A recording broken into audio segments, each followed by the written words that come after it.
नारायणः परो व्यक्तात्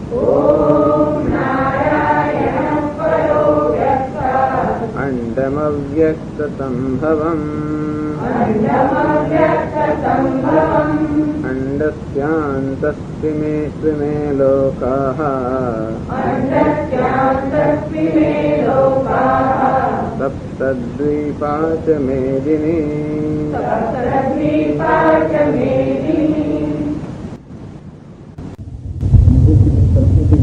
नामना एक आचार्य भगवद गीता पर खूब सुंदर टीका रखी है।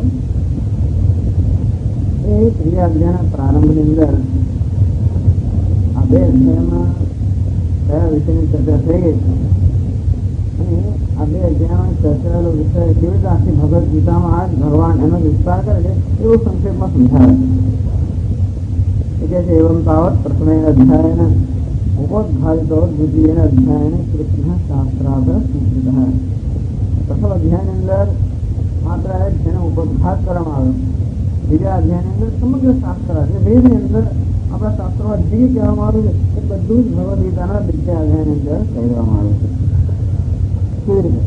કારણમાં નિષ્કામ કર્મ નિષ્ઠા કહેવામાં કર્મણ્ય વાદકાર છે મા ફલો કદાચન એ કર્મને નિષ્કામ કર્મ જે ધર્મ કહેવામાં આવે છે એ કર્તવ્ય એ કરવાનો અધિકાર છે તારી ફરજ છે કે તારે કર્મ કરવું જોઈએ એટલે કર્તવ્ય કર્મ કરવું જોઈએ।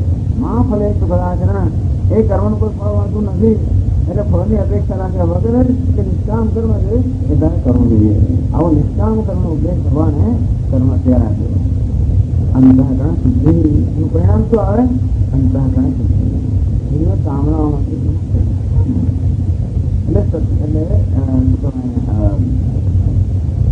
कर्मजम बुद्धियुक्ता ही फलं त्यक्त्वा मनुष्य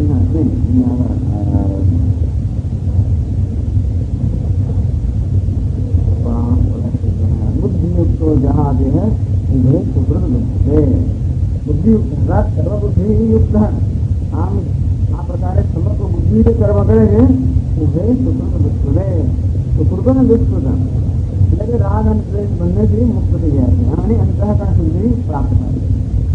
એટલે નિષ્કામ કરવાથી અંતઃકરણ શુદ્ધિ એટલે સામાન્ય સ્વાભાવિક છે। સર્વ જન્મની કામના છે પરંતુ એ કામનાથી પ્રેરણા કરવા ન કરીએ પરંતુ ઈશ્વરને અર્પણ કરવાની ભાવના ઈશ્વરને પ્રસન્ન કરવાની ભાવના કર્મ કરીએ એ કામનાઓ ધીમે ધીમે થઈ જાય અને જે કંઈ કર્મ ફળ પ્રાપ્ત થાય એને ઈશ્વરના પ્રસાદ તરીકે સ્વીકારીએ રાગ છે જન્મતા હોય એમાંથી મુક્તિ થવા એટલે અંતઃકરણ શુદ્ધિ એમ અંતઃકરણ શુદ્ધિ એટલે વૈરાગ્ય જેમ જન્મે તેમ તેમ સમાધિ શક્તિ સંપત્તિ મન શાંત થાય એટલે કર્મનો ત્યાગ કેમ થાય છે? મન બહુ શાંત હોય। આરૂઢોર મહેયોગમ કર્મ કારણમસ્ય યોગારૂઢ તસ્ય તમઃ કારણમસ્ય છે। આમ જેને યોગમાં આરૂઢ થવું હોય એના માટે કર્મ કારણ प्रेम करता समूह मन शांत था इच्छाओं से मुक्त था आंतरिक प्रसन्नता प्राप्त करे अंतर्मुख बने समय मन अंतर्मुख है शांत है ऊपर એટલે મન અંતર્મુખ બને અંતો મનુષ્યને કર્મના ત્યાગનો અધિકાર મળે એટલે હવે બાહ્ય જરૂરિયાતો કોઈ ન હોય એ હવે અંતર્મુખ બન્યો હોય અર્થાત આત્મનિષ્ઠ બને એટલે કે પોતાથી પ્રસન્ન હોય હવે એની કોઈ કામનાઓ ન હોવાને કારણે એને કર્મના ત્યાગનો શાસ્ત્ર એને છૂટ આપે એટલે આ પ્રકારે અંતઃકરણ શુદ્ધિ થાય અને આપણું મન જયારે અનેક બધી ઈચ્છાઓ કે રાગ દ્વેષથી મુક્ત બનીને શાંત થાય ત્યારે સર્વકર્મ સંન્યાસ ત્યારે મનુષ્ય કર્મ સંન્યાસ તેના માટે જ્ઞાનની સાધના માટે वेदांत वाक्य विचार प्रत्येक गुरु जी पास जाए सब विज्ञानार्थम तो गुरु मेवा विदते ज्ञान प्राप्त करने गुरु जी पास जाए ત્યાં આગળ વેદાંતનું શ્રવણ કરે અને એમ કરતા કરતા શ્રવણ મનન નિર્ધ્યાસનથી આ જ્ઞાન પછી એમાં નિષ્ઠા પ્રાપ્ત કરે। એ નિષ્ઠા કેવી? ત્રણેય ગુણમાંથી મુક્ત થઈને મનુષ્ય જીવન મુક્ત બની જાય। જીવન મુક્ત મુક્તિ પ્રાપ્ત છતાં પણ જ્યાં પ્રારબ્ધ કર્મ હોય ત્યાં સુધી એને આ જાણે કે દેહમાં દેહ દ્વારા વ્યવહાર કરવો પડે તો પછી એને વિજય મુક્તિ પ્રાપ્ત થાય. એટલે સ્થિત પ્રજ્ઞાનું વર્ણન કર્યું એ જીવન મુક્તનું વર્ણન કર્યું, જેને જ્ઞાન નિષ્ઠા પ્રાપ્ત કરી છે. જ્ઞાન નિષ્ઠા ક્યારે પ્રાપ્ત થાય? જ્યારે જ્ઞાન પ્રાપ્ત કરી ત્યારે જે બી નિષ્ઠામાં અવરોધ હોય એ અવરોધ દૂર થાય ત્યારે. જ્ઞાન પ્રાપ્ત ક્યારે પ્રાપ્ત થાય? ગુરુજી પાસેથી શાસ્ત્રોનું શ્રવણ કરી ત્યારે. એવું શ્રવણ ક્યારે થાય? જ્યારે બ્રહ્માંડ એવણ તૈયાર થયું હોય, અર્થાત બીજા કર્તવ્યની જે પ્રકારની આપણા પર માંગ છે એ બધી માંગ માટે મુક્ત થઈ જાય, અર્થાત બધા કર્મની કર્તવ્યનો ત્યાગ થઈ ગયો. એવું ક્યારે થાય? જ્યારે મારી કોઈ અપેક્ષા જ ના હોય, જ્યારે મારું કર્તવ્ય ક્યારે ના હોય, મારી કોઈ અપેક્ષા, હું કોઈ મને આશા રાખતો હોઉં તો મારી ફરજ બને. બધી ફરજનો ત્યાગ ક્યારે થાય? જ્યારે કોઈ પાસેથી કોઈ પ્રકારની મારી અપેક્ષા હોય. એવું ક્યારે હોય? ત્યારે અંતરમાં પ્રસન્ન હોવો. એવું ક્યારે હોય? અંતરાગામાંથી રજત દૂર થયા હોય, અંતરાગા સાત્વિક બન્યો. એવું ક્યારે થાય? જ્યારે નિષ્કામ હોય કર્મ કરવું. એટલે પ્રથમ પગલું નિષ્કામ કર્મ, અંતઃકરણ શુદ્ધિ, સર્વકર્મનો ત્યાગ, શાસ્ત્રનું શ્રવણ, એમાંથી જ્ઞાન, જ્ઞાન નિષ્ઠા, જીવન મુક્તિ, પ્રજ્ઞા. આ પ્રકારનું વર્ણન ભગવાને બીજા અધ્યાયમાં કર્યું. હવે આનું આ જ વસ્તુઓ ભગવદ ગીતાના બીજા અધ્યાયમાં વિસ્તારમાં આવે છે કે જીવન મુક્તિ ક્યારે પ્રાપ્ત થાય? જ્ઞાન ક્યારે પ્રાપ્ત થાય? વૈરાગ્યમાં થાય. અર્થાત આપણા હૃદયની અંદર જે દૈવી સંપત્તિનો ઉદય થયો, સમા જમા અભયમ તત્વ સંસ્કૃતિ, આ દૈવી સંપત્તિનો જયારે ઉદય થયો હોય ત્યારે જ હૃદયમાં જ્ઞાન પ્રાપ્ત થાય. એટલે જ્ઞાન પ્રાપ્ત કરવા માટે દૈવી સંપત્તિ આવશ્યક છે, અને માટે 16મા અધ્યાયમાં એનું નિરૂપણ છે. એ દૈવી સંપત્તિ ત્યારે સિદ્ધ કરી છે કે આસુરી સંપત્તિનો ત્યાગ કરે ત્યારે. અને આસુરી સંપત્તિ જે ત્યાગ કરવો જોઈએ એ દૈવી સંપત્તિ જેનું સેવન કરવું જોઈએ એ બંધનું વર્ણન 16મા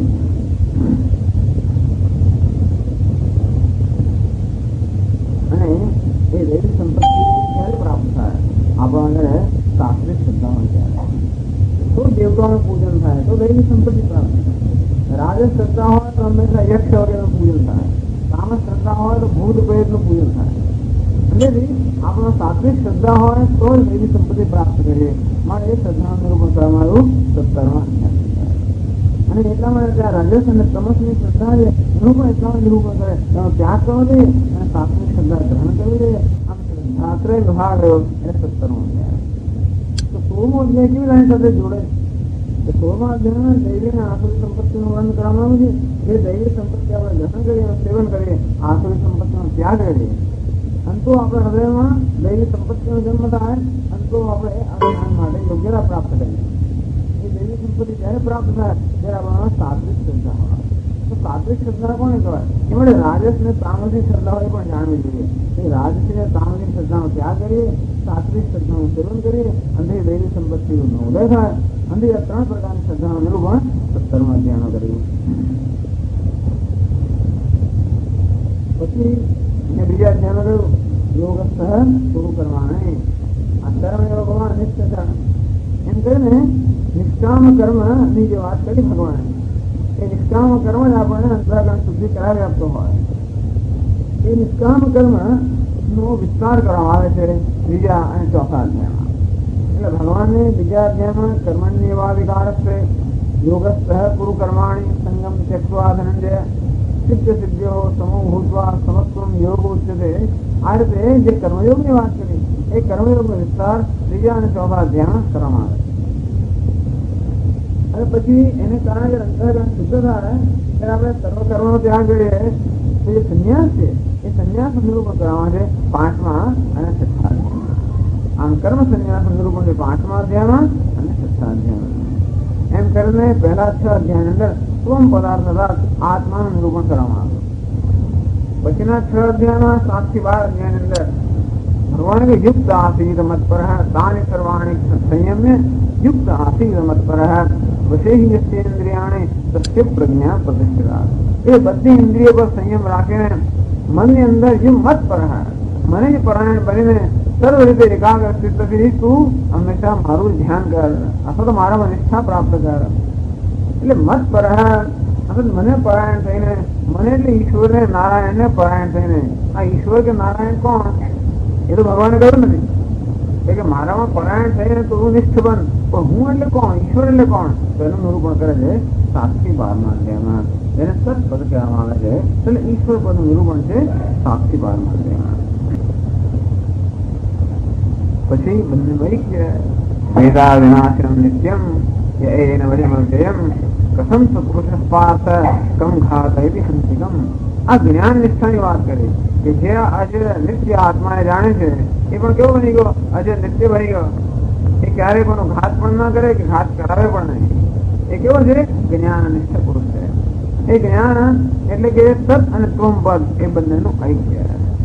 તત્વમસી તે તું છે.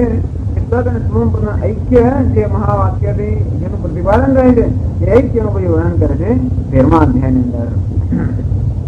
કેવી રીતે? પ્રકૃતિ અને પુરુષના વિવેક દ્વારા, ક્ષેત્ર અને ક્ષેત્રજ્ઞના વિવેક દ્વારા. અને જ્ઞાન નિષ્ઠાનું ફળ કરવું. ત્રૈગુણ્ય વિષયાવેદા નિસ્ત્રૈગુણ્ય ભવાર્જુન. આ સંસાર 3 ગુણથી બનેલો છે. હે અર્જુન, તું 3 ગુણથી પર બની જાય. અને એ ગુણાતીત એનું જે જ્ઞાની છે કે જીવન મુક્ત છે એનું વર્ણન કરવામાં આવ્યું 14મા અધ્યાયમાં.